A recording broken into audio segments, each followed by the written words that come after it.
tayo mga kabonsay sa ating bantigi na nilagyan natin ng fertilizer at ito ay sumigla na. Ito malakas na siya, tingnan nyo. Ito unti-unti nang nagpo-form yung kanyang mga padding at hintay-hintay lang tayo mga kabonsay sa ganap nito kasi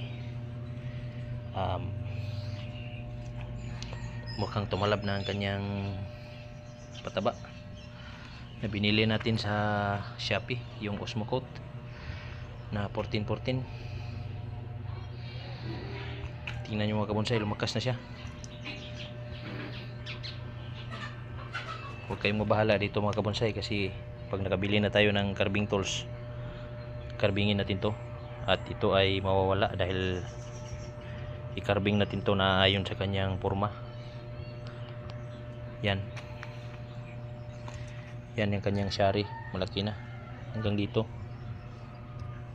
yung kanyang shari, malaki ito mga kabonsay. Yung puno niya sobrang laki, tingnan nyo. Yan. At maraming salamat sa panonood mga kabonsay. Just follow, like and share if you like this video.